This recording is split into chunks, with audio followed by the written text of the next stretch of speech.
गजाननं भूतगणादिसेवितं कपितजम्बूफलचारुभक्षणम् उमासुतं शोकविनाशकारकं नमामि विघ्नेश्वरपादपङ्कजम्। ओम गंगणपत्याय नमः। नमस्कार दर्शकों, मैं आचार्य गिरीश गोस्वामी सुख सागर लाइव कार्यक्रम में आप सबका तहे दिल से स्वागत करता हूं। दर्शकों, नित्य की तरह आज भी इसी मंच पर आप सबके साथ रूबरू होने मैं इस प्रोग्राम के माध्यम से आप सबके बीच में हूं। ये नंबर आप देख रहे हैं स्क्रीन पर, ये नंबर आपके और हमारे मिलन की कुंजी है। कई बार कहता हूं मैं कि आप लगातार कॉल्स डायल करते रहें, आज आपसे बात अवश्य होगी, आप सबसे मेरी बात अवश्य होगी। मेरा प्रयास रहता है कि सभी से मेरी बात हो, लेकिन फिर भी एक दिन में सभी से बात नहीं हो पाती, कुछ क्लाइंट्स रह जाते हैं। आपसे मेरी नहीं हो पाएगी तो मेरे किसी शिष्य की अवश्य बात हो जाएगी, तो भी आप माने कि मुझसे ही आपकी बात हो रही है। तो आज हमारा जो विषय, आज का हमारा विषय है काल सर्प दोष। ये काल सर्प दोष क्या है, आपने भी नाम सुना होगा इसका, और किस तरह से ये प्रभावित कर सकता है हमारे जीवन को, और काल सर्प दोष का प्रभाव किन किन क्षेत्रों पे पड़ता है, इस विषय पर आज चर्चा जारी रहेगी। एक दर्शक जुड़ चुके हैं, कॉल लेता हूं। हेलो। नमस्ते। हाँ नमस्ते बेटा। नमस्कार गुरुजी, मैं बहुत परेशान चल रहा हूँ गुरुजी, मेरे को बाहर जाना है। मैं जी हाँ जी बेटा, आपका नाम बताएं। गुरुजी विक्रम नाम है मेरा। विक्रम जी। विक्रम, आपकी समस्या बताएं, क्या पूछना चाह रहे हैं? गुरुजी मैं विदेश का योग बनाना चाह रहा हूँ, बहुत बार फाइल लगाने का प्रयास किया, लगती नहीं है गुरुजी, लास्ट में रह जाता हूँ। जी विक्रम, आपकी जन्म तिथि बताएं बेटा। गुरुजी 12 तारीख 12वां महीना 1980 का जन्म है गुरुजी।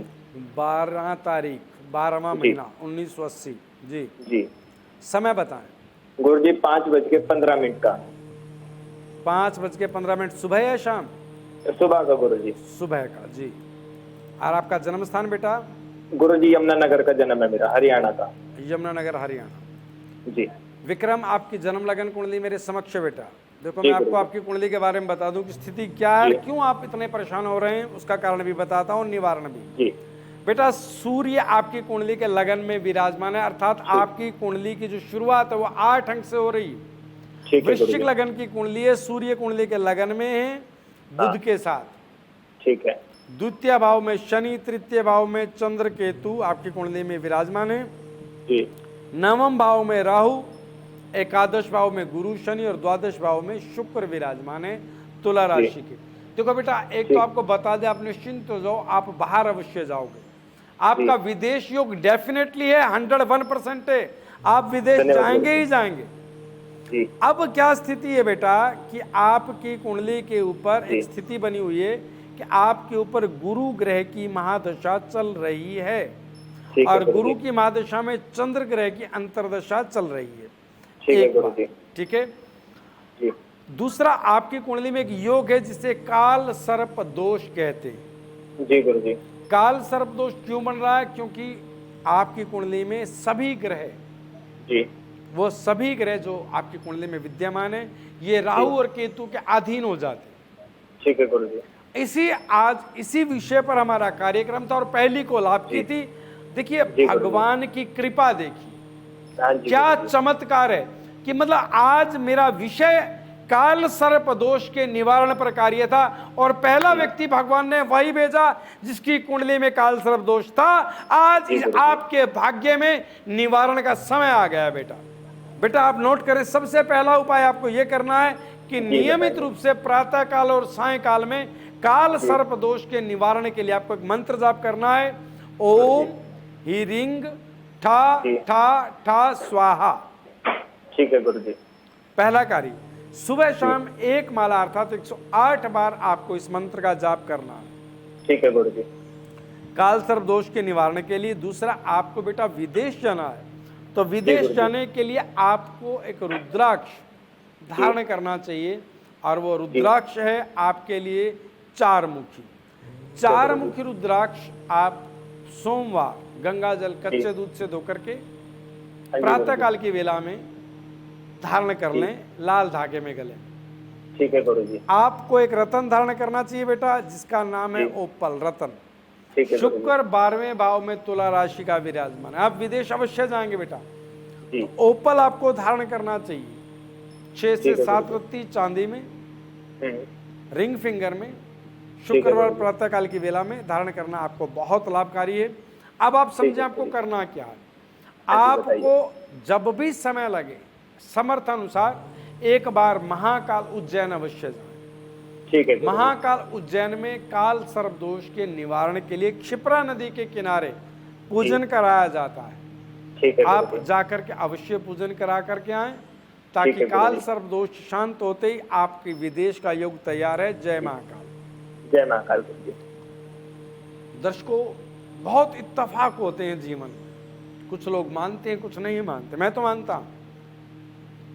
यह भी एक इत्तेफाक है कि मैं आज काल सर्प दोष के निवारण पर कार्यक्रम कर रहा था और ये जो सज्जन थे ये आ गए, और इनके काल सर्प दोष के लिए हमने उपाय भी बता दिया। विक्रम जो आए थे, आपको ये बता दें कि काल सर्प दोष होता क्या है। आपने बहुत पंडितों से सुना होगा, बहुत विद्वानों के मुंह से काल सर्प दोष की चर्चा सुनी होगी। दरअसल काल सर्प दोष योग कुंडली के ग्रहों की एक स्थिति को कहा जाता है। कुंडली में जो ग्रहों की स्थिति है, उन स्थितियों के योग को हम काल सर्प दोष योग कहते हैं।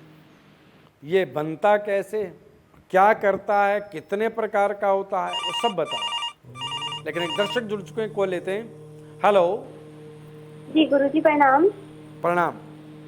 गुरुजी मैं बीना बात कर रही थी, ठाणे महाराष्ट्र से। हाँ जी बीना। गुरुजी मुझे ये जानना था, मेरा एक ब्यूटिक है, वो काफी दिनों से चल ही नहीं पा रहा है। जी जी। वो प्रयास शुरू में तो बहुत अच्छा लगा, काम करने में भी अच्छा चला, अब कुछ समय से काम चल ही नहीं। बीना तो जी आपकी गुरुजी जन्म तिथि बताएं।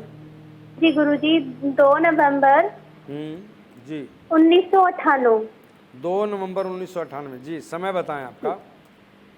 के 41 सुबह। 6:41 सुबह। जी ठाणे महाराष्ट्र का ही जन्म है गुरुजी। जी ठीक है। देखो बेटा बीना, मैं आपको बता दें, आपकी जन्म लगन कुंडली मेरे समक्ष है। आपकी कुंडली 8 अंक से आपकी कुंडली की शुरुआत हो रही है, अर्थात वृश्चिक लगन की कुंडली, और बुध आपकी कुंडली के लगन में ही विराजमान है। गुरु केतु कुंडली के 4th भाव में विराजमान है, चंद्रमा 5th में, शनि 6ठे में, मेष राशि का नीच राशि में, और मंगल राहु के साथ कर्म स्थान में 10वें भाव में सिंह राशि में विराजमान है। सूर्य शुक्र के साथ 12वें भाव में विराजमान है।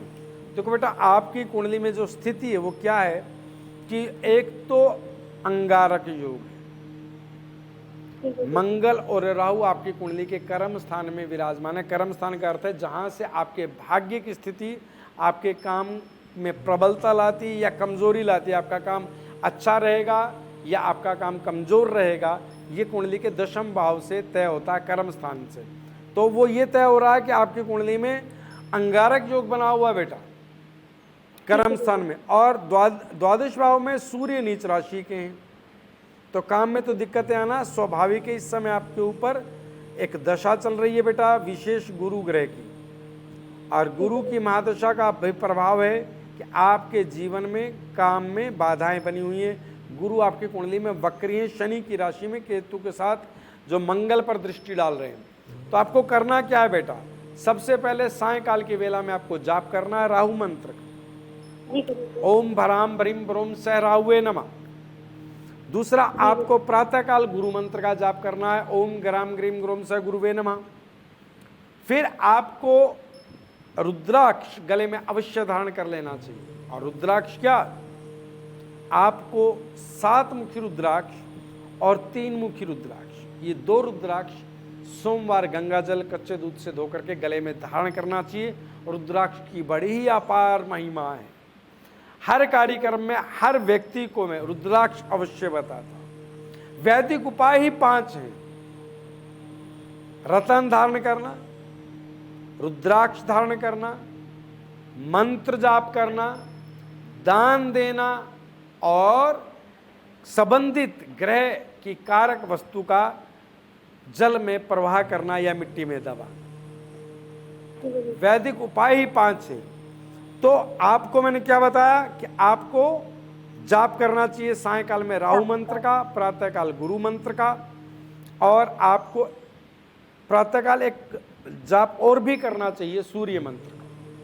सूर्य मंत्र है ओम हारम हरिम हरोम से सूर्याय नमः।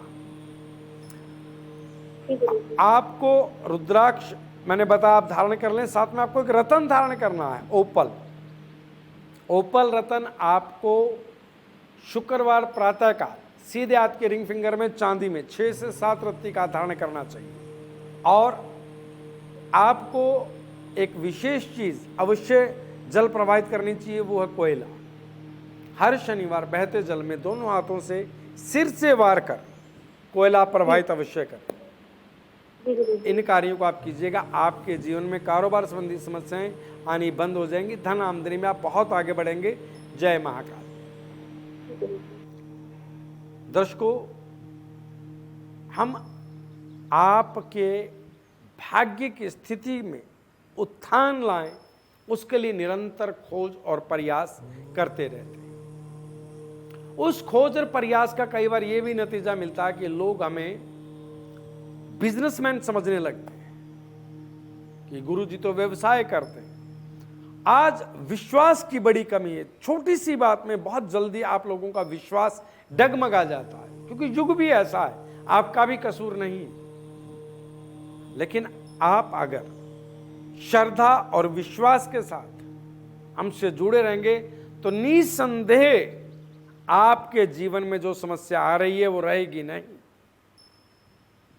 आपके जीवन में जो समस्याएं आ रही हैं वो रहेंगी नहीं। और आज हमारा जो विषय था काल सर्प दोष। काल सर्प दोष दरअसल है क्या? कुंडली के जो 12 भाव हैं, इन 12 भावों में 12 राशियां हैं और इन 12 राशियों के साथ 9 ग्रह हैं। इन 9 में से 7 ग्रह ऐसे हैं जो पिंड रूप में हैं, मतलब ठोस ग्रह हैं, और 2 ग्रह ऐसे हैं जो छायाकार हैं। कौन से ग्रह ऐसे हैं जो छायाकार हैं? राहु और केतु। इसके अलावा सभी 7 ग्रह पिंडाकार हैं, मतलब ठोस हैं।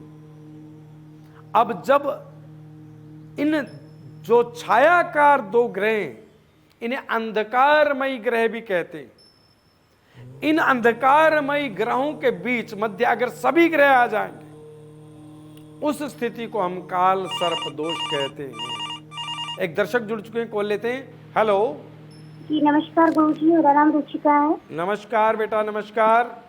जी रुचिका बोल रही हूँ मैं। मुझे मेरे छोटे भाई के बारे में जानना है, यतीन के बारे में। जी जी, क्या नाम बताया? यतीन नाम है, यतीन। यतीन जी, बताएं बेटा, क्या जानना चाह रहे हैं? इनकी गुरुजी मैरिज नहीं हो पा रही है, काफी समय से परेशान है हम। जी बेटा, यतीन की जन्म तिथि बताएं। इनकी जन्म तिथि 29 जुलाई 1993। 29 जुलाई 1993। जी बेटा, समय बताएं। 11:35 सुबह का है टाइम जी। और दिल्ली में इनका जन्म हुआ है। दिल्ली में जन्म जी। मैरिज के लिए गुरुजी इनके बहुत परेशान है, हो नहीं पा रही है मैरिज। जी जी, देखो बेटा, यतीन की जन्म लगन कुंडली मेरे समक्ष है। यतीन की कुंडली 6 अंक से कुंडली की शुरुआत हो रही है बेटा, अर्थात कन्या लगन की कुंडली है और गुरु लगन में विराजमान है। तृतीय भाव में चंद्र राहु के साथ, 6ठे भाव में शनि, 9वें भाव में केतु, 10वें भाव में बुध शुक्र, 11 भाव में सूर्य और 12 भाव में मंगल। यतीन मांगलिक है। यतन की कुंडली में मंगल 12 भाव का है, अतः यतीन मांगलिक है। एक बात, अब विवाह में जो बाधा आ रही है, मैं कई बार कहता हूं जितने भी मांगलिक जातक हैं इनके विवाह में देरी होना स्वाभाविक है। मांगलिक लोगों के विवाह में देरी होना स्वाभाविक है। अब इनकी कुंडली में और भी स्थिति है जो विवाह के कार्यों को विलंब कर रही है, क्योंकि इनकी कुंडली में स्थिति क्या है यतीन की कुंडली में कि 7वें भाव के जो स्वामी बनते हैं वो बनते हैं गुरु, जो कि कन्या राशि में, बुध की राशि में लगन में विराजमान है। द्वितीय स्थिति कुंडली में ग्रहण योग है। कुंडली के तृतीय भाव में चंद्रमा राहु के साथ विराजमान है, तो ग्रहण योग का भी निर्माण हो रहा है। भाग्य स्थान में केतु है। जो शुक्र है कुंडली में वो मात्र 2 अंशों पर, जो वैवाहिक जीवन का कारक ग्रह है शुक्र, वो मात्र 2 अंशों पर विराजमान है। विवाह हो कैसे? अब उसके लिए क्या करना चाहिए? सबसे पहला कार्य कि इस बच्चे को विशेषतः राहु मंत्र का जाप सायंकाल की वेला में आरंभ कर देना चाहिए। ओम भ्राम ब्रीम ब्रोम स राहुवे नमः 108 बार सायंकाल की वेला में राहु मंत्र का जाप करें। दूसरी स्थिति, इनको मंगल मंत्र का प्रातःकाल की वेला में जाप करना चाहिए। ओम कराम क्रीम क्रोम सह भौमाय नमः। 2 मुखी रुद्राक्ष गंगा जल कच्चे दूध से धोकर के लाल धागे में गले में धारण करना चाहिए सोमवार प्रातःकाल की वेला में। और एक रतन ओपल रतन 6 से 7 रत्ती का चांदी में सीधे हाथ की रिंग फिंगर में धारण करना, शुक्रवार प्रातःकाल की वेला में धारण करना इनके लिए लाभकारी है। इन कार्यों को जितनी शीघ्र अतिशीघ्र किया जाए इनके लिए लाभकारी रहेगा। और विवाह में जो बाधा आ रही है उसके पीछे मंगल की एक स्थिति बनती है, जिसके लिए इनको मंगल के निमित्त दान करना चाहिए। हर मंगलवार अपने सिर से गुड़ की एक बेली वार करके खागड़ को, सांड को खिलाएं। 1 बेली खिलाएं, 2 बेली खिलाएं, जैसी आपकी श्रद्धा और समर्थ हो। इन कार्यों को चलते इस बच्चे का विवाह शीघ्र अतिशीघ्र होगा। विवाह में आ रही बाधा दूर होती चली जाएगी। जय महाकाल। हम दर्शकों बात कर रहे थे काल सर्प दोष के निवारण के लिए। काल सर्प दोष 12 प्रकार से होता है। अगर लगन में राहु है, सप्तम भाव में केतु है, और इधर फिर द्वादश भाव में कुछ ग्रह बैठे हैं, एकादश में, दशम में, नवम में, मतलब इस तरह से करते हुए कुंडली के अगर अष्टम भाव तक जो भी ग्रह बैठे हैं तो ये स्थिति काल सर्प दोष का निर्माण कर देगी। इसी प्रकार से जब राहु कुंडली के द्वितीय भाव में आएगा तो केतु कुंडली के अष्टम भाव में आ जाएगा। इस प्रकार से यह चक्र जो है 12 बार चलेगा या चल सकता है। राहु कुंडली के तृतीय में आएगा, केतु कुंडली के नवम में आ जाएगा, तो 12 प्रकार से काल सर्प दोष बन सकता है। इन काल सर्प दोषों के सभी का एक उपाय तो विशेष है कि काल सर्प दोष निवारण के लिए मंत्र जाप करें। ओम ह्रीं ठा ठा ठा स्वाहा। और एक दर्शक जुड़ गए हैं, कॉल लेते हैं। हेलो, नमस्कार गुरुजी। नमस्कार गुरुजी, मेरा नाम विष्णु है। जी विष्णु जी गुरुजी, मैं बिहार से बात कर रहा हूँ जी। और मैं आपका काम देखता हूँ, मुझे बहुत अच्छा लगता है। काफी समय से मैं देख भी रहा हूँ जी। और लेकिन फोन आज लगा है। वाह जी। जी गुरुजी, मैं बहुत अच्छा लगा मुझे। गुरुजी, मैं परेशान हूँ। मेरी उम्र हो गई है 35 साल की जी। और घर वाले भी बहुत परेशान है। शादी नहीं हो पा रही, मतलब शादी 2 3 बार, मतलब सगाई हो गई, कभी कुछ हो गया, कभी कुछ हो गया, बार बार कैंसिल हो जाता है जी। एक बार कार्ड भी छप गए थे, उसको भी वैसा कर दिया फिर कि रोक दिया गया, फिर शादी नहीं हुई। तो मतलब ऐसी परेशानी हो जा रही है। दिक्कत कुछ नहीं है, हम ठीक है, घर ठीक है, काम है, पैसा भी है, सब कुछ है जी। विष्णु आपकी डेट ऑफ बर्थ बताएं बेटा। जी। मेरी डेट ऑफ बर्थ है 7 तारीख जी और 6वां महीना जी जून का और 1983 का जन्म है। जी। समय बताएं बेटा। मेरी उम्र ज्यादा हो गई है 35 से। जी, समय सुबह का समय है जी 5:06 का। 5:06। आपका नाम विष्णु जी। बताया आपने? जी जी जी, विष्णु। जी। देखो बेटा, आपकी जन्म लगन कुंडली मेरे समक्ष है विष्णु। जी 2 अंक से आपकी कुंडली की शुरुआत हो रही है जी जी गुरु जी। और सूर्य आपकी कुंडली के लगन में बुध के साथ विराजमान है। वृष लगन की कुंडली है आपकी। जी जी राहु कुंडली के द्वितीय भाव में, मंगल शनि पंचम में, गुरु छठे में, अष्टम में केतु चंद्र जी गुरु जी। और द्वादश में शुक्र विराजमान है। अब आप कह रहे हैं कि विवाह नहीं हो पा रहा है। जी नहीं हो पा रहा गुरु। विवाह ना होने का प्रमुख कारण क्या है कि आपकी कुंडली के सप्तम भाव में वृश्चिक राशि, यानी कि वृश्चिक राशि का अर्थ है कि मंगल की राशि, और मंगल जो है शनि के साथ, वक्री शनि के साथ पंचम भाव में विराजमान है और आपके विवाह में भयंकर अड़चनों का योग बना हुआ। केतु और चंद्र अष्टम भाव में विवाह को होने ही नहीं दे रहे। जी गुरु जी। आपको करना क्या है बेटा, एक तो आपको मंगल मंत्र का जाप करना रोजाना प्रातःकाल की वेला। जी। ओम कराम करीम क्रोम स भौमाय नमः। जी। पहला कार्य। द्वितीय कार्य, आपको 2 मुखी रुद्राक्ष गले में धारण करना है सोमवार, लाल धागे में गंगाजल कच्चे दूध से धो करके। और तीसरा कार्य, आपको शनि मंत्र का सायंकाल की वेला में जाप करना है, ओम प्राम प्रीम प्रोम सह शनेश्वराय नमः। जी जी। एक आपको बेटा रतन धारण करना चाहिए, और कौन सा? विवाह के लिए आपके लिए जो सर्वश्रेष्ठ रत्न रहेगा बेटा, वो आपको धारण करना चाहिए पुखराज। पुखराज जी। पुखराज सीधे हाथ की पहली उंगली में गंगा जल कच्चे दूध से धो करके सोने में धारण करना विशेष लाभकारी रहेगा। जी। आप पुखराज धारण करें, आपके जीवन में आ रही बाधाएं अवश्य दूर होंगी। आपको हर शनिवार भैरव मंदिर में जाकर के भगवान भैरव के चरणों में तिलक करना चाहिए। जी। ठीक है। और हर बुधवार गायों को हरा चारा डालते रहें। ईश्वर ने चाहा तो आपका विवाह शीघ्र अतिशीघ्र होगा। जय महाकाल। जय महाकाल। दर्शकों, काल सर्प दोष निवारण के लिए बहुत अधिक चिंतित होने की आवश्यकता नहीं है। काल सर्प दोष कुंडली में राहु केतु की एक स्थिति का नाम है, जिसके कारण उनका नाम काल सर्प दोष क्यों रखा गया, ये भी एक लंबी कथा है। यूं मान लीजिएगा कि राहु को सर्प का मुख और केतु को सर्प की पूंछ माना जाता है, और जिस भाव में ये बैठते हैं उसके बिल्कुल सामने वाले भाव में राहु बैठते हैं, उसके सामने वाले भाव में केतु, मतलब मुख से लेकर पूंछ तक कुंडली के सभी ग्रहों पर भारी पड़ रही है ये स्थिति। उस स्थिति को काल सर्प दोष कहते हैं। उज्जैन में क्षिप्रा नदी के किनारे इसकी विशेष पूजा होती है। इसका मंत्र है ओम ह्रीं ठा ठा ठा स्वाहा।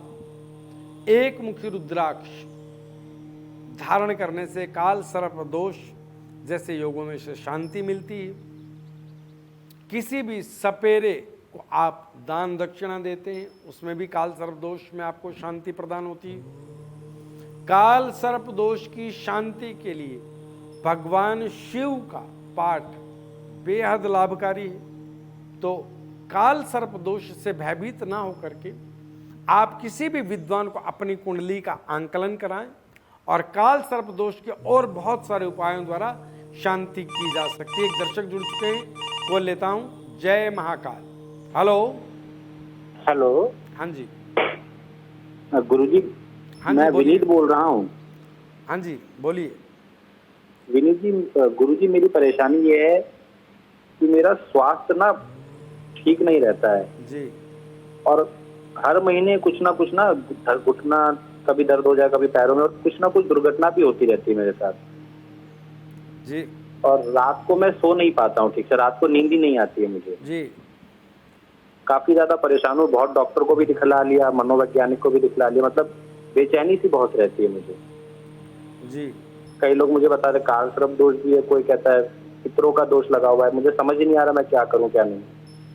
तो आपका कार्यक्रम देख रहा था मैं पिछले 7-8 महीनों से, जी। हिम्मत नहीं हो रही थी, फिर आज जाके आपका कॉल लगा, मैंने कहा पूछ लेते हैं आपसे भी। बहुत अच्छा किया बेटा। आपकी जन्म तिथि बताएं बेटा। मेरी जन्म तिथि है 8 जून जी। 1982। 7 जून 1982। 8 गुरुजी, 8 जून जी 1982। जी। समय है सुबह का है 5 बजे का। जी। पटियाला का जन्म है, पंजाब। देखो बेटा, आपकी जन्म लगन कुंडली मेरे समक्ष है और आपकी कुंडली में देख पा रहा हूँ।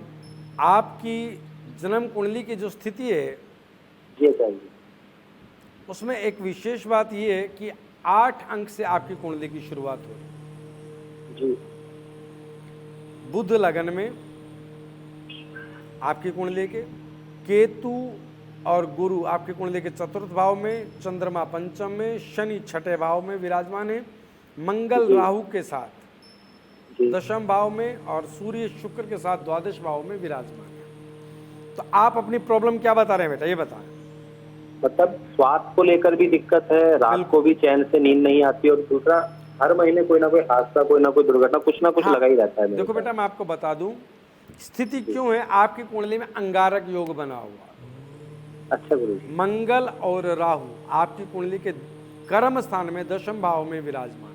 ये गोचर की स्थिति है कि जब मंगल और राहु आपकी कुंडली में विराजमान होंगे तो आपकी नींद उड़ जाएगी। आप बता रहे हो नींद नहीं आती, बिल्कुल भी नहीं आती गुरु जी, अंगारक काफी योग- मनोवैज्ञानिक, मतलब जो दिमाग के डॉक्टरों को भी दिखला दिया, गुरु पता नहीं और क्या होता है। केतु सुख के स्थान में, तो यहां भी वही योग बनता है। गुरु केतु अगर चतुर्थ भाव में सुख के भाव में आएंगे तो नींद उड़ जाएगी, सुख समाप्त हो जाएगा निद्रा का।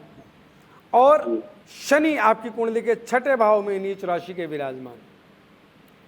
अब ये जो स्थिति है बेटा, ये आपके जीवन में हर तरह से तनाव दे रही है। आपको इसके लिए कुछ विशेष उपाय करने चाहिए। तो गुरु जी वो काल सर्प दोष वगैरह तो नहीं है ना? लोग बताते हैं काल सर्प या काल पितृ सर्प ऐसा दोष कुछ नहीं है? आपकी कुंडली में नहीं है बेटा, अच्छा बिल्कुल नहीं है। आपकी कुंडली में जो स्थिति है वो अंगारक योग है। अच्छा। मंगल और राहु के कारण अंगारक योग बनता है, जिसने आपके पूरे जीवन की स्थिति को अस्त व्यस्त किया हुआ है। अब आपको जो उपाय करना वो समझ लें बेटा। राहु मंत्र का जाप करना आपको सायंकाल की वेला में। ओम भराम भरीम बरोम सह राहुए नमः। ठीक है। और आपको रुद्राक्ष 9 मुखी और 3 मुखी 2 रुद्राक्ष आपको गले में धारण करने हैं सोमवार के दिन, गंगा जल कच्चे दूध से धोकर लाल धागे। साथ ही में आपको बेटा एक रतन धारण करना है, जिसे हम सुच्चा मोती कहते हैं। सुच्चा मोती सीधे हाथ की सबसे छोटी उंगली में सोमवार सायंकाल की वेला में गंगा अच्छा। जल कच्चे दूध से धोकर के इसे धारण कर लीजिएगा। जी नियमित रूप से भगवान शिव की उपासना का नियम बना लें। जी जी, वो तो मैं करता हूँ। हाँ, बस इन कार्यों को आप करते चलिएगा। हर बुधवार गायों को हरा चारा डालिएगा और मंत्र जाप कभी छोड़िएगा नहीं। लगातार इन कार्यों को करते रहिएगा। जय महाकाल। धन्यवाद। दर्शकों, आप काल सर्प दोष के नाम से भयभीत हो जाते हैं। ऐसा मैंने बहुत सारे केसों में देखा। लोग बड़े घबराए हुए से आएंगे, गुरुजी काल सर्प दोष है मेरे बेटे की कुंडली में, गुरुजी मेरी कुंडली में काल सर्प दोष है। कोई बात नहीं, अगर है तो आपका गुरु पक्का होना चाहिए। आप जिस विद्वान के पास गए वो विद्वान सच्चा होना चाहिए। काल सर्प दोष एक योग है, इसके कारण बहुत सारे अनर्थ होते हैं जीवन में। अगर लगन से आरंभ हो जाए तो स्वास्थ्य सुख खराब कर देगा, हेल्थ वाइज पूरा जीवन परेशानियां रहेंगी। द्वितीय भाव से शुरू हो जाए तो भाई में, परिवार में विवाद और धन संबंधी नुकसान शुरू हो जाएंगे। तृतीय भाव में रहे तो यश और परिश्रम का फल और स्वास्थ्य, ये सब चीजें खराब होंगी। चतुर्थ भाव से शुरू हो जाएगा तो सभी तरह के सुखों पर हावी हो जाएगा। पत्नी से नहीं बनेगी, धन आमदनी की स्थितियां ठीक नहीं रहेंगी। तो इस प्रकार काल सर्प दोष जीवन में जिस भाव से शुरू हो जाएगा उसी भाव से ही आपके जीवन में सभी प्रकार की दिक्कतें आने लगेंगी।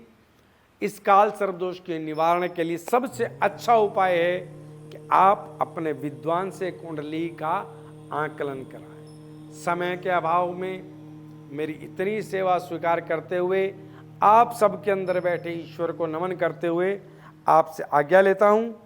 ओम सर्वे भवन्तु सुखिनः, सर्वे सन्तु निरामया, सर्वे भद्राणि पश्यन्ति, मा कश्चित् दुःखभाग् भवेत्।